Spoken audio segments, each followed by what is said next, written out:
ಒಂದು ಸಾಲು ಪಲ್ಲವಿಯ ಸುತ್ತ ರಾಗವನ್ನು ವಿಸ್ತರಿಸ್ತಾ ಹೋಗ್ತೇವೆ.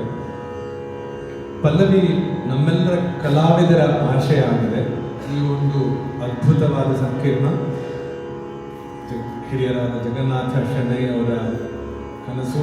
ಆ ಕನಸಿಗೆ ರೂಪು ಕೊಟ್ಟವರು ಅವರ ಮನೆಯವರಾದ ರವಿಕುಮಾರ್ ಅವರ ಅಮೃತ. ಅದರ ರೂಪರೇಷೆ ಮಾಡಿದವರು ಕುಕ್ಕೆ ಸುಬ್ರಹ್ಮಣ್ಯ ಅವರು ಇಲ್ಲಿದ್ದಾರೆ.